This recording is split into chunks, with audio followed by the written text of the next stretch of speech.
Түз эфирде күндеми маалыматтык программасынын толтурулган чыгарылышы аны мен Айбек Исабеков алып барам. Саламатсыздарбы? Алгач бүгүнкү чыгарылыштан кыскача.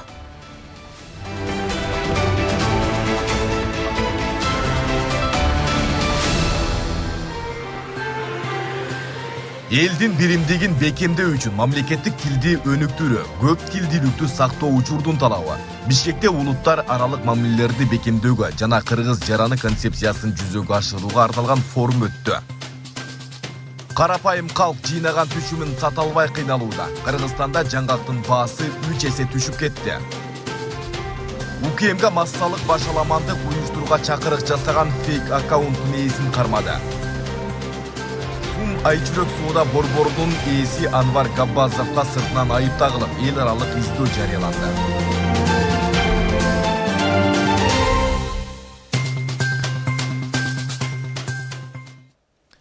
Карапайым калк жыйнаган түшүмүн сата албай кыйналууда. Быйыл Жалал-Абадта жаңгактын түшүмү мол, баасы 3 эселеп арзан. Базарда баа туруктуу кармалбай жаңгак 20 сомго чейин түшүп, кымбаты араң дегенде 40 сомго чейин чыгууда.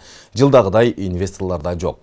Алармандардын көпчүлүгү маңыз чыгаргандар. Жаңгактын баасынын кескин төмөндөшүнө эмне себеп? Бааны турукташтыруу боюнча Айыл чарба министрлиги кандай аракеттерди көрүүдө? Бул сыяктуу дыйкандардын суроосуна Асел Сыдыкова жооп издеген. Жаңа азыр почти бекер дейли болот. Менге керек болсоңор айткыла бир 5 бекер салып берейин. Жаңак бечара иләбиле кетип атат да, кор болду жаңакты. Дыйкандыгы бекер эле болуп атат мындайча айтканда. Маңыз көп, бирок маңызыбызга да спрос жок. Бул Жалал-Абад шаарындагы негизги жаңгак базары. Мында таңкы саат 7ден баштап түш огонго чейин алып сатуу иши кызуу жүрөт. Быйыл жаңгактын түшүмү мол болгон менен баасы 3 эселеп арзан. Кезинде килосу 180 сомго чейин чыккан грек жаңгагынын бүгүнкү күндөгү баасы 20 сомдон 40 сомго чейин түшкөн. Менетине күйгөн дыйкандар жаңгактын баасын келише албай 3-4 сааттап ушул жерде кармалышууда. Мен 180-190 сатканмын жаңакты убагында. 170-150ден кем сатпадым эле да. Эң болгондо 170-150 денем сатылып аткан жаңактар. Мына азыр өтө эле буга жаңакка табигатка деле, жаратылышка деле убал болуп кетти жаңакка. Өтө эле убал. Эч сыртка чыкпай атат биз алган жаңактар. Ушу базардын ичинде эле, шаардын ичинде эле. Маңыздар алып кичине пайда көрөт чагып. Аталбагандан көп баягы сыртты кара болгондон албайт. Актарын, жашыналарын алып атат, эми жашыналарын деле 30-35ке чейин алып атат. Мисалы башка мамлекеттер менен келишим түзүп, сүйлөшүп сатса болот эле. Эми биз алындайга биздин колубуздан келбейт. Ошо бийликтелер ошол жерде отурат бардым. Мен ошо бийликтелерге айтмакмын. Бардык акылдуулар ошол жердесиңер. Ушуну кантип акылыңар жетпейт ушуну бир чечкенге депчи. Базар боюнча ошол. Эми жырган мынауган 30 сом мен жебейинби жырган? Быйыл дээрлик жаңгак алган инвесторлор жок. Алармандардын көпчүлүгү жаңгактын маңызын чыгаргандар.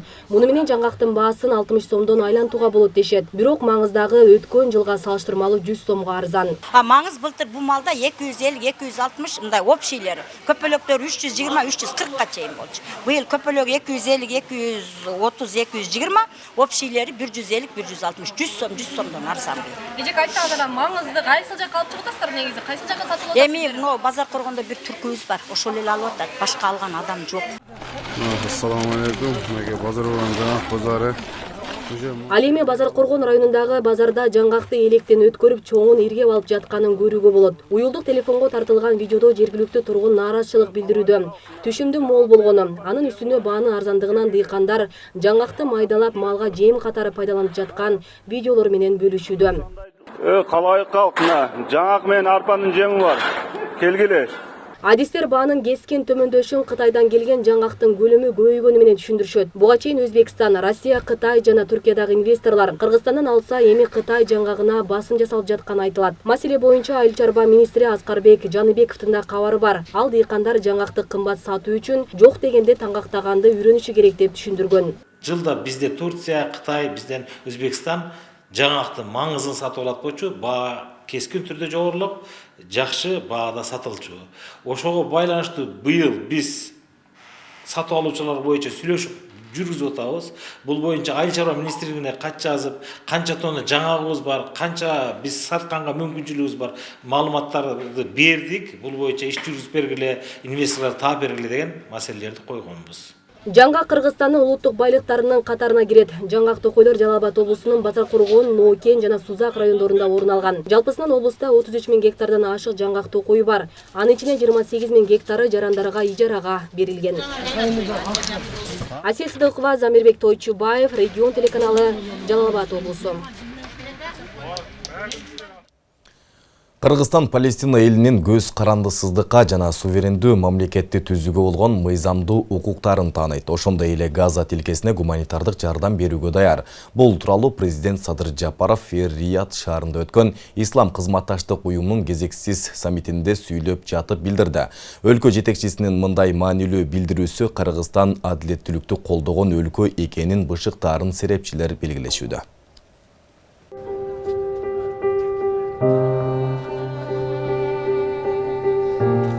Мына ушундай ак кепенге оронгон жансыз денелер жакынкы чыгыш өлкөсүнүн аймагында саат сайын жерге берилип жатат. Израиль менен Палестинанын кырды бычак мамилеси жүздөгөн бейкүнөө жарандардын өмүрүн алып, алардын ичинде энесинин курсагынан жаңы төрөлгөн ымыркайлар, жашы жете элек жеткинчектер да бар.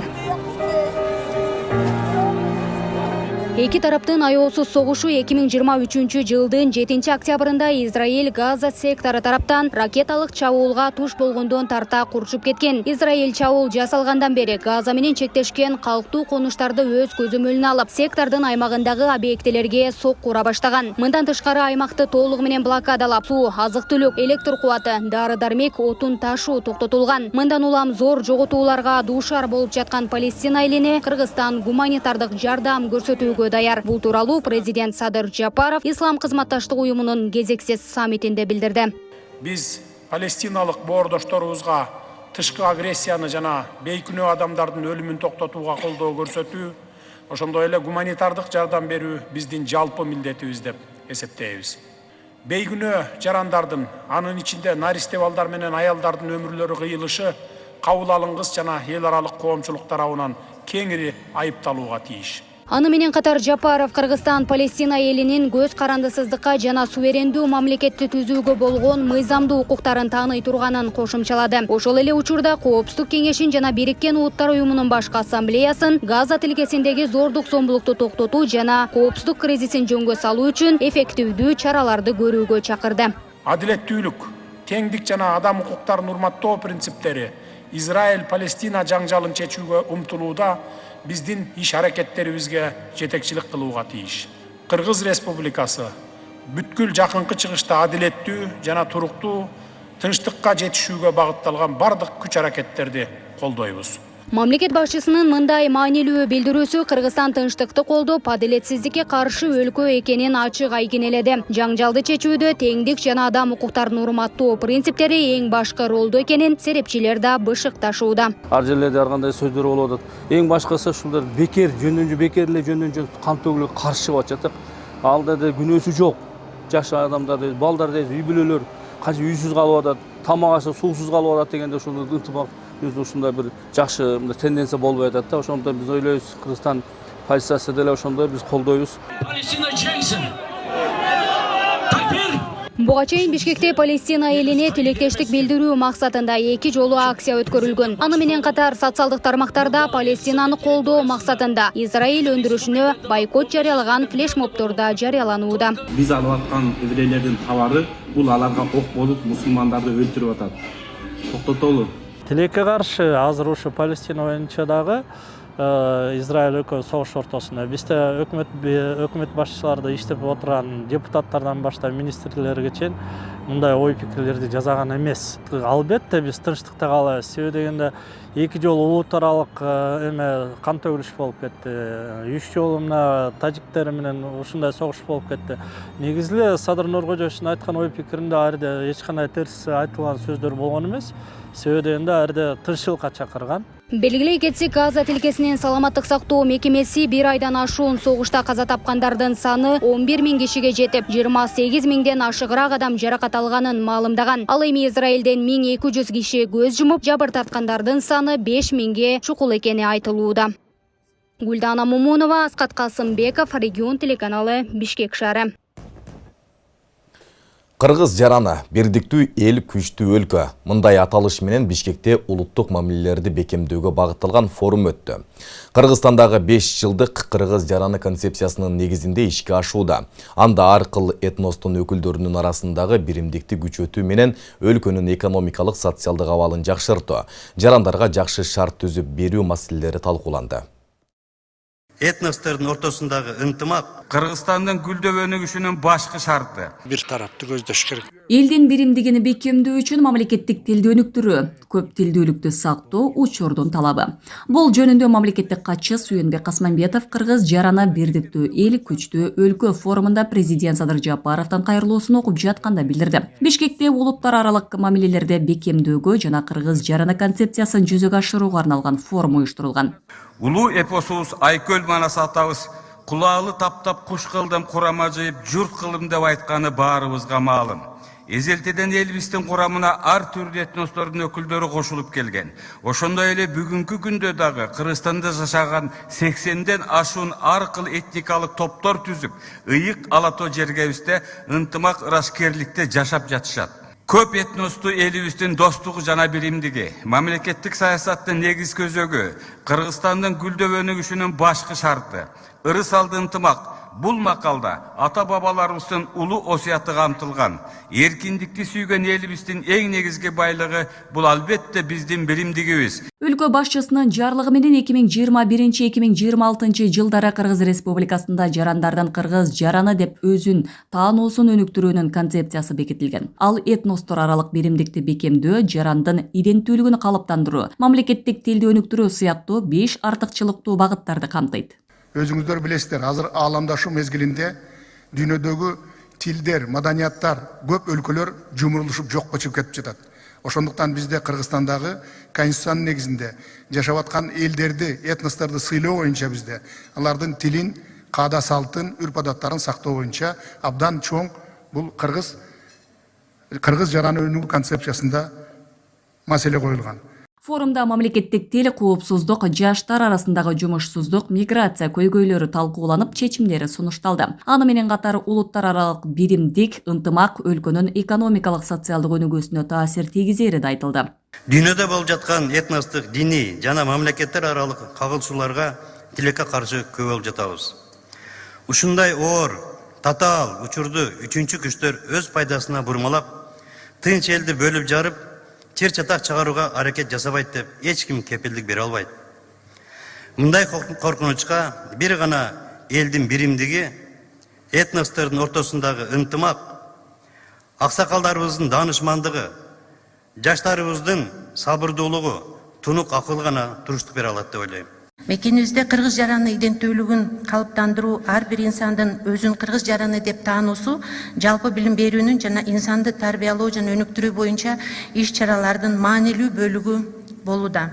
Андыктан өлкөбүздө кыргыз жараны, жарандык иденттүүлүктү калыптандырууда ар бир билим берүү мекемеси негизги орунду ээлейт. Коомдогу этностук баалуулуктарды, түшүнүктөрдү калыптандыруу эркин муундун өсүп чыгуусуна, бир түндүктүн алдында биригүүсүн өбөлгө түзөөрүн эксперттер айтышат. Бардык республикадагы мамлекеттин кызыкчылыгы үчүн болгон бардык учурларда, жакшылыкта да, кыйынчылыкта дагы ошол Кыргызстанда жашаган улуттардын бардыгы, элдердин бардыгы бир максатты, бир тарапты көздөш керек, ошого жетиш керек. Форумдун жыйынтыгында резолюция кабыл алынып, жыйынтыгы чыгарылды. Анда калктын көп түрдүүлүгүн эске алуу менен этностор аралык диалогду, жарандардын иденттүүлүгүн өнүктүрүү, мамлекеттик жана муниципалдык кызматкерлер арасында концепция тууралуу окуу семинарларды уюштуруу жана мамлекеттик тилди колдоо сыяктуу бир топ чечимдер кабыл алынды.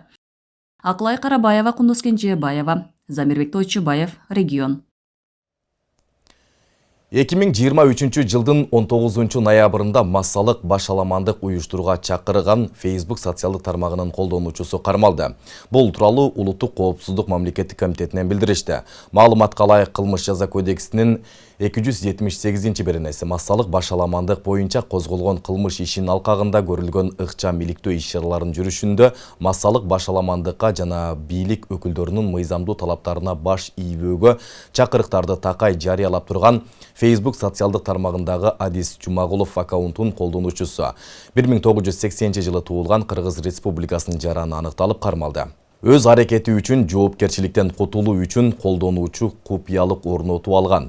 Башкача айтканда Facebook социалдык тармагындагы фейк аккаунтун колдонгон. Ыкчам издөө иш-чараларынын жүрүшүндө анын жашаган жеринде 4 дана мобилдик уюлдары, 1 дана персоналдык компьютер, 2 дана ок атуучу куралдар жана ага ок-дарылар. Ошондой эле кылмыш иши үчүн мааниси бар башка буюм далилдери табылып алынды. Учурда ыкчам иликтөө иш-чаралары жүргүзүлүүдө. Көлбаев түзгөн топтун мүчөлөрү ишкерлерге $385 000 кайтарды. Улуттук коопсуздук мамлекеттик комитети көп жылдар бою Кытайдан импорттолуп келген товарларды ишкерлерден жана жарандардан мыйзамсыз тартып алуу менен алектенип келген Кыргызстанда жана КМШ өлкөлөрүнүн аймагында туруктуу кылмыштуу схема түзгөн кылмыштуу топтун мүчөлөрү кармалганын билдирди. Маалыматка ылайык алар Кримтөбөл маркум Камчы Асанбектин уюшкан кылмыштуу тобунун мүчөлөрү. Алардан $385 000 өлчөмүндө жабыр тартканын билдирген жаран даттанган. Текшерүү учурунда анын айткандары ырасталып, УКМК өзгөчө ири өлчөмдөгү алдамчылык фактысы боюнча кылмыш ишин козгогон. Ыкчам издөө иш-чараларынын жүрүшүндө жана иш боюнча чогулган далилдердин негизинде Камчы Асанбектин уюшкан кылмыштуу тобунун мүчөлөрү, анын ичинде түрмөлөрдө жазасын өтөп жаткан адамдар аныкталып кармалган. Тергөөнүн жыйынтыгында алардын айрымдары келтирилген зыянды ишкерге толугу менен төлөп беришти деп жазылган маалыматта. Буга чейин Камчы Асанбектин уюшулган кылмыштуу топторунун мүчөлөрү тарабынан биздин логистикалык компаниясынан алдоо жолу менен жалпысынан $350 000 AQSh элге керектелүүчү товарлар урдалган. Бул себептер биздин ишмерлигибизге жана ошондой эле жүк ээлеринде аябагандай көп чоң зыян тийгизди.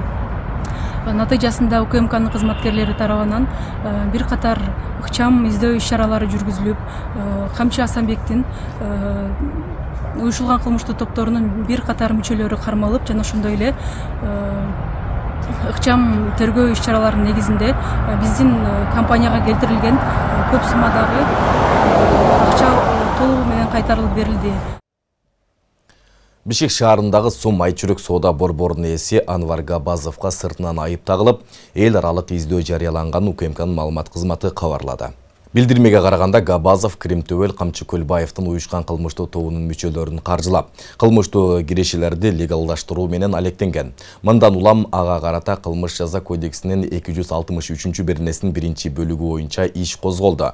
Тергөөнүн жүрүшүндө Габазов өзүнүн акчасына сатып алган сооттолгон Mercedes-Benz 222 автоунаасынын жардамчысы Романов аркылуу Көлбаевга белек кылган. 2020-жылдын октябрь айында алар аталган унаны экс-премьер-министр Сапар Исаковга абактан чыккандан кийин өткөрүп беришкен. Мындан тышкары Габазов Камчы Көлбаев Ысык көлдүн Карыой айылында жайгашкан баасы $15 миллион түзгөн мурдагы Зил пансионатынын 42 гектар жерин мыйзамсыз ээлеп, өз адамдарына каттатып алышкандыгы тууралуу маалымат түшкөн деп жазылат кабарда. Габазов менен Көлбаевдин ортосунда мындан башка да жалпы финансылык иштер жана кызматташуу фактылары аныкталган айтылды. Учурда Анвар Габазовго эл аралык издөө жарыяланып, тергөө жана ыкчам иш-чараларды жүргүзүлүп жатканы кошумчаланды. Анын жүргөн жери тууралуу маалымат болсо УКМКнын 0312 66 04 75 0312 66 65 04 телефондору аркылуу кабарлап коюңуздар. УКМК чет элдик жарандарга гана интимдик кызмат көрсөтүүгө адистешкен уюшкан кылмыштуу топтун ишмердүүлүгүн аныктап бөгөт койду. Бул топ мыйзамдуулугун көрсөтүү максатында расмий түрдө үйлөнүү үлпөт салонун уюштуруп, ал жерде чындыгында чет өлкөлүк жарандардын бош убактысын өткөрүү үчүн жашыруун жай, ошондой эле интимдик мүнөздөгү кызматтарды көрсөтүү уюштурганы аныкталды.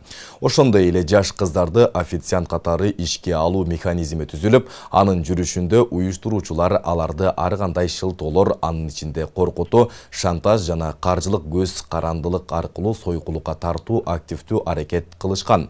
Кылмыш жаза кодексинин сойкулук кылууга тартуу беренесинин негизинде козголгон кылмыш ишинин алкагында бул жайдын уюштуруучулары кармалып, УКМКнын тергөө абагын убактылуу кармоочу жайына киргизилди.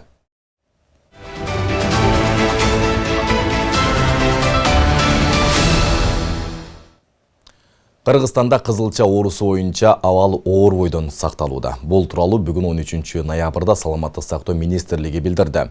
Мекеменин маалыматына караганда бул илдетке чалдыккандар 3618ге жетти. Алардын эң көбү Бишкекте, Чүйдө жана Жалал-Абадта. Бул аймактарда вирус бала бакчаларда жана мектептерде эмделбеген балдар арасында активдүү жайылып жатканы белгиленди. Бейтаптардын 88% 10 жашка чейинки курактагы балдар. Ооругандардын 87% түрдүү себептен улам эмдөөдөн өтпөй калгандар. Кыргызстанда баласын кызылчага каршы эмдетүүдөн баш тарткан ата-энелер 16 миңге жеткенин 2 ноябрда жогорку кеңеште депутаттардын суроолоруна жооп берип жатып, Саламаттык сактоо министри Алымкадыр Бейшеналиев билдирген. Быйыл кызылчадан 3 бала чарчап калды. Алар 1-4 жаштагы 2 наристе жана 13 жаштагы 1 өспүрүм. Үчөө тең эмделген эмес балдар. Оорунун жайылышын таптакыр токтотуу үчүн эмделгендер 95% камтылышы зарыл. Бүгүнкү күндө бул көрсөткүч 77%ды түзүүдө. Кыргызстанда бул оорудан сактануу мүмкүнчүлүгү бар. Ал үчүн бала тийиштүү вакцинанын 1 жана 6 жашка чыкканда калтырбай алышы шарт. Бишкекте Сауд Аравиясынан келген 30 дарыгер жарандардын жүрөгүнө акысыз операция жасап жатышат. Алар бир апта аралыгында жалпы 20 жаранга ачык операция жасап, 50 жаранга стенд коюшат. Аларга кыргызстандык адистерде көмөк көрсөтүү менен тажрыйба алмашуу мүмкүнчүлүгүн алышууда.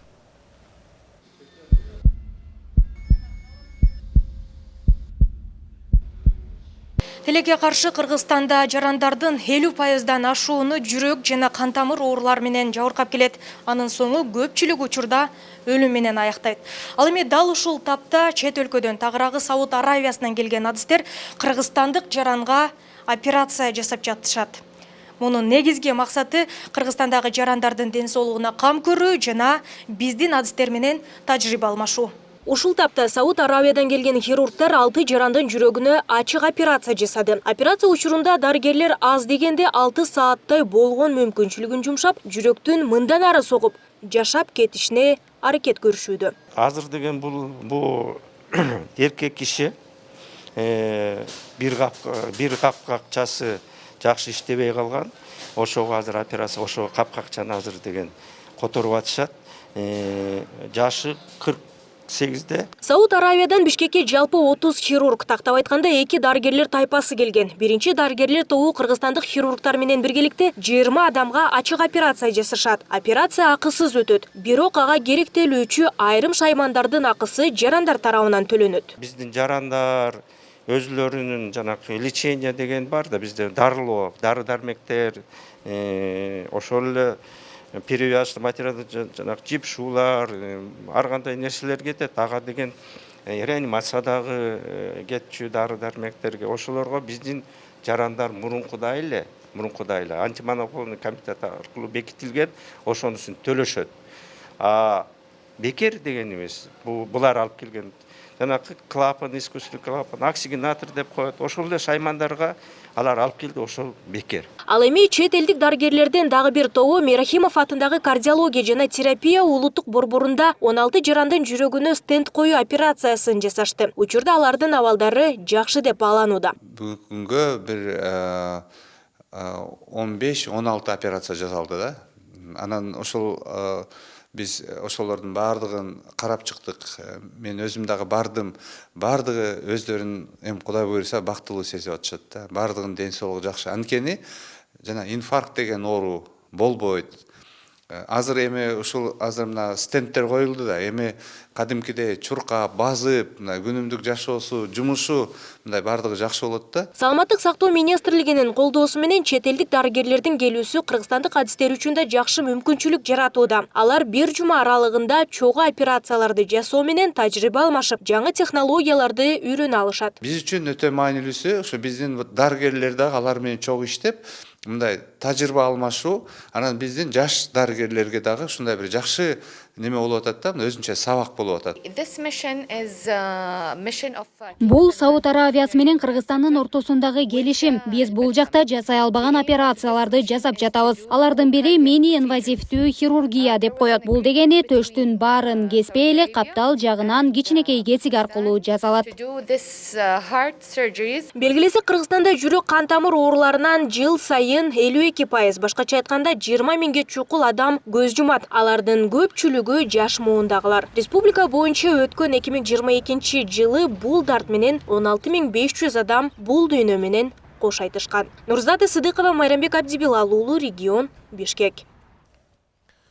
Аксы районунда чакан ГЭСтин курулушу аяктап ишке берилди. Кече 12 ноябрда Аксы районунун Кашка суу айыл аймагынын Тосту айылындагы Актерек участкасында кубаттуулугу 500 киловатт болгон чакан ГЭСтин курулушу бүтүп пайдаланууга берилди. ГЭС жергиликтүү жеке ишкер Нурлан Ормонов тарабынан курулуп, 750 миң акш доллар өлчөмүндөгү каражат жумшалган. Президенттин облустагы өкүлү бул демилге өлкө башчысы койгон тапшырманы ишке ашыруу менен өлкөдөгү электр энергиясына болгон муктаждыкты жөнгө салуу аракети экенин белгиледи. Мындан арыда чакан ГЭС куруу демилгеси бар башка ишкерлерди бийлик ар тараптуу колдоого аларын Абсатар Сыргабаев кошумчалады. Жалал Абад областы биздин Кыргызстан боюнча Кыргыз мамлекетинин 90% электр энергиясын Жалал Абад областында өндүрүлөт. Ең чоң ГЭСтердин бардыгы биздин областта. Биздин чакан ГЭСтерди ушундай куруп мамлекет колдоп аткан негизги себеби биз ушул чакан ГЭСтердин негизинде, чакан ГЭСтердин иштөөсүнүн негизинде биз өзүбүздүн жарандарга, тургундарга электр энергияны ушул чакан ГЭСтерден берип, чоң ГЭСтерибизди биз экспортко чыгаралы деген ушундай талаптар бар. ГЭС жергиликтүү ишкер Нурлан Ормонов тарабынан курулуп, 750 миң акш доллар өлчөмүндөгү каражат жумшалган. Айыл тургундарынан 5 адам жумуш менен камсыздалган. Чакан ГЭС ишке берилди. Жалпы кубаттуулугу 5 киловатт, негизги электр чордоруна кече кошулдук. Буну биздин Кашка суу айыл өкмөтүндөгү өзүбүздүн ардактуу атуу, биздин жараныбыз Ормонов Нурлан эке өзүнүн үй бүлөлүк бюджетинен 750 миң доллар сарптап ишке берилди. Анан бул жерде Кашка суу айыл өкмөтүндө 5 киши жумуш орун менен камсыз болду. Кашка суу айыл өкмөтүндө дагы мындан башка дагы 2 чакан ГЭСтин документтери берип атат. Кашка суу айыл аймагынын Тосту айылындагы жаңы чакан ГЭСте өндүрүлгөн электр энергиясы жергиликтүү калктын кошумча керектөөсүнө жумшалмакчы. Мындан улам айыл тургундары свет боюнча көйгөй жаралбай турганын айтып кубанганын жашырышпайт. Бул биз үчүн жакшы саамалык, жакшы ийгилик болду дейбиз. Бунун үчүн биз электр энергиядан Кудай кааласа кыйналбайбыз. Эгерде могу башка жакта свет өссө дагы биз бияка уланып алып, биз үчүн, биздин айыл тургундары үчүн бир жакшы саамалык болду да. Жалал Абад облусунда чакан ГЭСтерди куруу боюнча 5 жылдык программа кабыл алынган. Бул убакыт аралыгында облуста жалпы 23 чакан ГЭС курулат. Бүгүнкү күндө 2 ГЭС курулуп пайдаланууга берилсе, дагы 3-ө жыл аягына чейин бүтүү алдында турары маалымдалды. Айбек Исабеков, Замирбек Тойчубаев, регион. Жалал Абад шаары жылуулук системасы жаатында кышка даяр. 10 ноябрдан тарта каладагы борборлоштурулган жылытуу системасына уланган бардык мекеме ишканаларга, мектеп бала бакчаларга жылуулук бериле баштады. Шаардагы көп кабаттуу үйлөрдөн 80 данасы борборлоштурулган жылытуу системасына кошулган. Алдыда дагы 2 көп кабаттуу турак жай кошулуу алдында турат. Жалал Абад шаарында 10 ноябрдан тарта бардык мекеме ишканаларга, мектеп, бала бакча, саламат сактоо мекемелерине жылуулук бериле баштады. Жылууланган мекемелердин катары номер 4 гимназия мектеби да толуктайт. План боюнча аталган мектепке 114 тонна көмүр түшүрүлгөн. 114 тонна түштү. План боюнча ошо бизге 114 тонна положено болчу, ошо бардыгы келип түштү. Бул сентябрдын айына чейинде түшкөн. 114 тонна. Эмеге жылытуу системасына уруксат 9 ноябрдан берилди. 9 ноябрдан баштап жагып атабыз. Бул сыяктуу Жалал Абад шаарында дагы 11 мектеп, 12 бала бакча көмүр менен жылытылып жатат. Калган билим берүү жайлары атайын борборлоштурулган жылытуу системасы менен жана электр энергиясы менен жылытылууда. 12 бала бакча, 12 мектеп көмүр менен жылытылат. Андан кейін 2 мектеп борборлоштурулган, 8 бала бакча борборлоштурулган, калгандары электр энергиясы менен жылытылат. Бул запастык бөлүмдөр боюнча жергиликтүү бийликтен бизге 895 000 сом акча каражаты каралып берген. Бул боюнча биз тендер аркылуу керектүү материалдарды алып бергенбиз да. Бүгүнкү күндө бардык билим берүү мекемелеринде жылытуу мезгили башталды.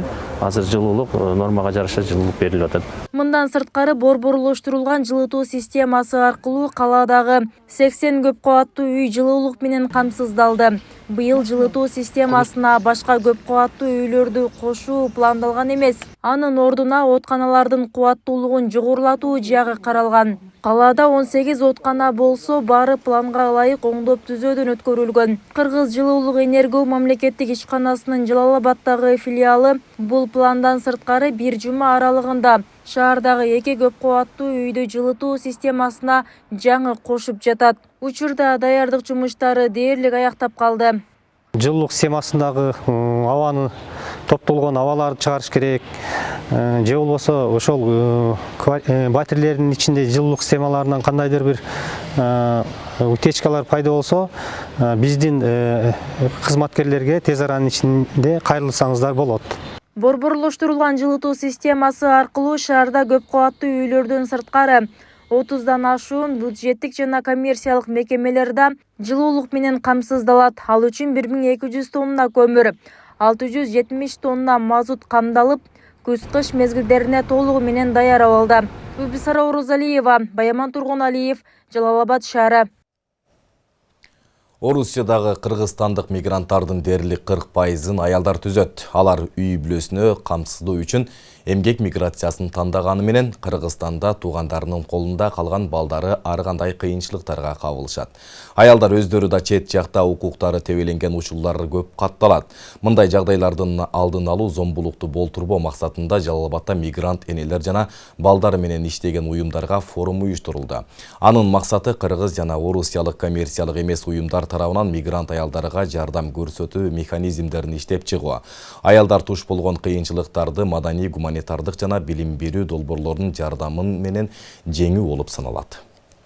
Миграцияда жүргөн аялдардын, миграцияга кеткен күйөөлөрүнүн калган аялдардын көйгөйлөрү, балдардын, миграцияда балдардын көйгөйлөрү, маселелери каралып, жана ошондой эле сунуштар айтылып жатат. Ошол сунуштарды биз резолюция кабыл алып, андан дагы Россия тарабына дагы сунуш кетет, жана Кыргызстандын биздин өлкөдө мамлекеттик органдарга да ошол сунуштар берилет.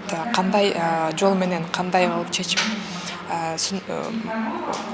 миграцияда жүргөн аялдардын көйгөйлөрүн жана балдардын көйгөйлөрүн кандай жол менен чечүүгө же бир жеңилдик көрсөтүүгө сунуштар берилет. Камчыбек Ташиев Кыргызстандын футбол дүйнөсүнүн өкүлдөрү менен жолугушту. УКМКнын башчысы, футбол союзунун жетекчилиги жана өлкө клубтарынын өкүлдөрү жергиликтүү футболдун учурдагы көйгөйлөрүн жана келечегин талкуулашты. Ташиев спорттун башка түрлөрү сыяктуу эле футболдагы өлкөнүн кадыр баркын көтөрө турганын белгиледи. Министрлер кабинетинин төрагасынын орун басары УКМК төрагасы спорттун бул түрүнө тыкыр көңүл буруларын убадалады. Ал мамлекет мындан ары да футболго колдоо көрсөтөөрүн айтты. Буга байланыштуу ал өзү жана президент Садыр Жапаров спорттун бул түрүнө тыкыр көңүл буруп жатканын айтты. Министрлер кабинетинин төрагасынын орун басары жергиликтүү чемпионаттарды байма-бай уюштуруу, эл аралык турнирлерде жакшы көрсөткүчтөргө жетүүгө шарт түзөөрүн кошумчалады. Ал ошондой эле клуб жетекчилеринин өз ара кызматташууга, таза атаңдаштыкка чакырып, өлкө жетекчилиги футбол инфраструктурасын жакшыртууга, жаңы стадиондор менен талаалардын курулушуна каражат бөлүнөөрүн убадалады. Кыргызстан боюнча эртең 14 ноябрда радио жана телекөрсөтүүлөр 8 саатка өчүрүлөт. Бул тууралуу Кыргыз Телекомдон кабарлашты. Маалыматка ылайык бул аралыкта профилактикалык иштер жүргүзүлөт. Кыргызстандын аймагында саат 8:00-дөн 16:00-га чейин санариптик, мамлекеттик жана коммерциялык телекөрсөтүүлөр өчүрүлөт. Ошондой эле спутниктен теле жана радио көрсөтүүлөрүнүн сигналы таратылбайт деп айтылат маалыматта. Регион телеканалынын күндөмү маалыматтык программасын социалдык тармактардан күзөтүп барыңыздар. Ал үчүн Регион телеканалынын Facebook, Telegram жана YouTube каналдарына катталып, акыркы жаңылыктардан кабардар болуп туруңуздар. Ошондой эле Одноклассники социалдык баракчасынан дагы көрсөңүздөр болот. Бүгүнкү чыгарылышты мына ушул жаңылыктар толтурат. Ар дайым жакшы жаңылыктар менен амандашалы. Түз эфирде мен Айбек Исабеков болдум. Кечиңиздер көңүлдүү улансын, саламатта туруңуздар.